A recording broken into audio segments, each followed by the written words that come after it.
Greetings to everyone, friends. All the property of those damn draft dodgers should be taken away and given to the servicemen.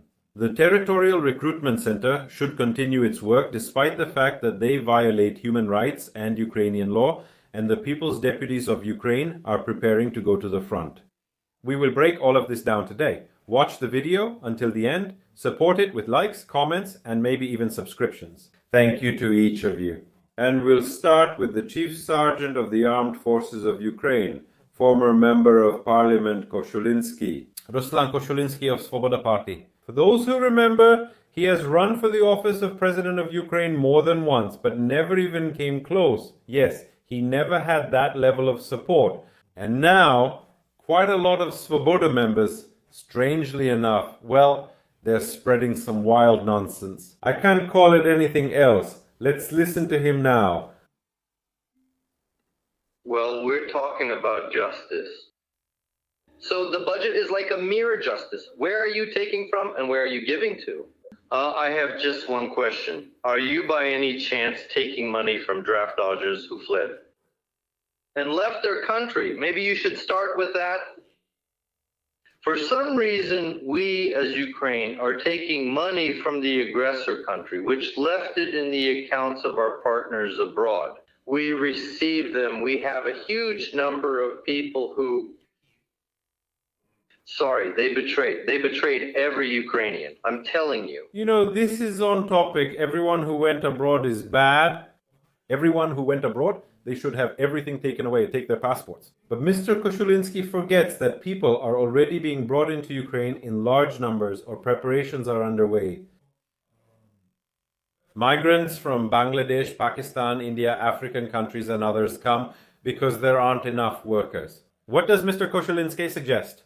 That's right, to equate those who went abroad with Russians and start taking away all their property. Although, let me remind you that even if we look at Medvedchuk's property, who was exchanged for the Azov fighters, he didn't lose all his property, he didn't lose his influence in Ukraine. He still has his assets here, which are successfully working one way or another. What does Mr. Ruslan propose? That's right, to disown the millions who went abroad and take everything from them. We buy private property in Ukraine. There are so many men. Today, I can't even replace a soldier at a position. I just have no one to do it with, so to speak. You do. You can get yourself together and go to the positions yourself. But here, former members of the Ukrainian parliament, all these people close to power, their acquaintances, friends, relatives, and so on, they can put on military uniforms and walk around studios talking about how they're heroes and how cool they are at defending Ukraine. None of them have ever been and will never be at the positions. This is something you really need to understand. And when someone puts on a military uniform, it's not an indulgence. And it doesn't mean that this person can present and express their opinion as some kind of truth. At the same time, to actually call for the overthrow of the constitutional order, yes, what Koshulinsky is proposing now is essentially the overthrow of the constitutional order. Because he is proposing to completely and entirely devalue the life of a Ukrainian and to deprive him of private property. What is that? Such people, after making such direct statements, these are officials, they remain in power. And when they say this, you know, it's a bit different than when some blogger says something on the internet somewhere. But if a blogger says something online, they make him apologize on camera within 2 hours. But people like Mr. Koshulinsky remain in power and continue to receive all the benefits. They are essentially exempt from and shielded from frontline deployment. And they sit there and say, well, I didn't run away, I stayed here. And we have a lot of these beneficiaries right now. They start boasting about being heroes, how militant they are, and how no one can replace them. How many times has Koshulinsky been in the trenches or stormed positions? That's all you need to know. There's no one to replace him with, because there's simply no one to replace him with. Are you suggesting taking money from those who left? And I have a question for the members of parliament. Is it fair that they use the same constitutional civil rights as the servicemen who give their lives and health? Maybe they should have to pay for that? Who are they? Members of parliament? Well, because our members of parliament also use all those benefits, and even better ones than our servicemen. And what about the real-line soldiers who have never been in the combat zone? Don't they use the same ones? All who are exempt from military or close to those in power, all government workers, don't they use the same benefits? Or maybe they have been to a combat zone at least once or had a combat task where they could have died. No, but the question is only for those who went abroad. That's all you need to know. Now let's listen to the deputy. Society as a whole doesn't understand what war is. I mean, in general, we had the first people who went. We don't understand. Society doesn't understand what war is. The main thing in all of this is that our members of parliament understand what war is, considering how many positions they've already stormed and how much health they've sacrificed in the combat zone. Really. To defend our country. The second wave, partially the third, and there are no more waves. The enemy is pressing, and we may already need to find out and make decisions for society. Will it defend? There are deputies to defend. It's not a question. If there are no questions, go. You and the deputy's children have already been sent many times. It's already become some kind of metaphor. You've already been sent to the front. So go, show it. There wasn't a single one there. The same thing happens with some performers, like Kozlovsky, who dramatically put on a military uniform and said, "I'm going to defend the country." Now he's demobilized, and it turns out he was just in the choir. You see, he wasn't actually in the combat zone. And it was specifically stated when he was demobilized, though it's unclear how, that he didn't take part in any missions related to any task in strengthening the state's defense. He was only singing in the choir.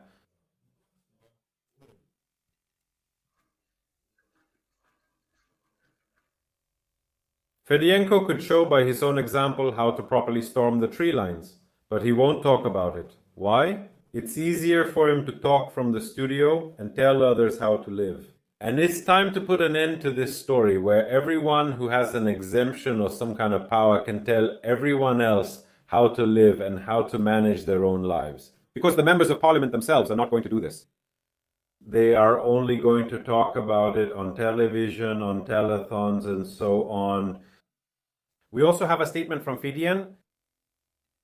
Whether this society likes it or not, whether this society writes bad things about me or not, whether they like it or not, the recruitment center provides personnel for our armed forces of Ukraine. Only those people in our country who know that no one will ever pack them into a van can say things like that. They have protection, they have power, they have connections, so they can say things like that. And their friends, children, relatives, and parents are also completely and fully protected. That's the upper caste. It's not for them. And they can go on telling these stories. If someone wants to oppose it with something else, let them oppose it. As a strong supporter of recruitment, I have to admit it has unfortunately failed. That's right, because our money isn't invested in recruitment. Our money is invested in forced mobilization, when someone is caught on the street and under threat of prison is taken and sent to the front. That's what works. But if it's recruitment, you have to try a little harder. You need to show people that they can come here and give them a good offer. And of course, it's much easier not to negotiate with anyone, but just to use forceful methods to influence people. Because you don't need to negotiate with them. Threw him into the van and drove off. In recruiting, you must negotiate, create order, and make people want to join on their own, right? But our members of parliament can't do that. They're not competent. They're already used to sending signals in only one direction. They're not handling incoming traffic, you know? That's why, as of today, they're incompetent, and as of today, they're incapable. Because if, after all the years of the full-scale invasion, they haven't managed to set up recruitment, or at least get rid of forced mobilization, then there are actually a lot of questions about their competence and skills. What do you think? Share your thoughts in the comments. I'd love to read them. And now let's listen to the hero of Ukraine, the greatest defender of the Donetsk direction, Yevhen Dickey. Propaganda did that. A lot of ordinary, genuine, honest Ukrainians think that the territorial recruitment center is the enemy. Russians are enemies too, but they are further enemies. To harm a Moscow, you must risk your life, not just hide in the bushes. It's easier to trust your recruiters because they are close.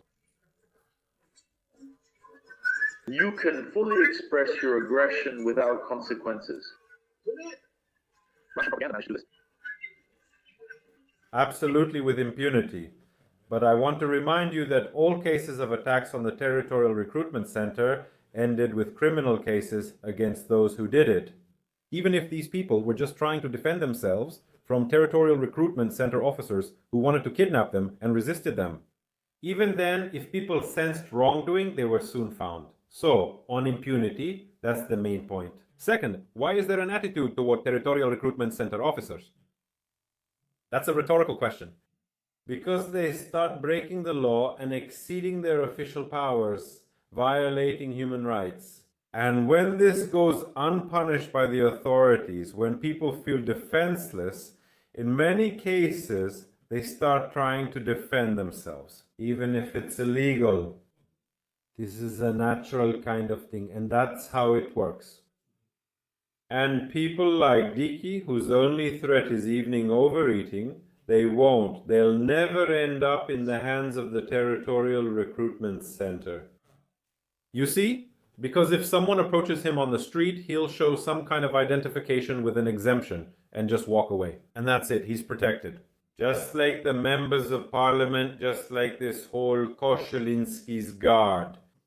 Right? It's all the same thing, all in the same basket. But in fact, who bears all the total responsibility today and who feels the full weight of these Territorial Recruitment Center guys' heroes? Those without power or money can't buy their way out. That's it. What do you think? Comment below. Thank you. See you next time.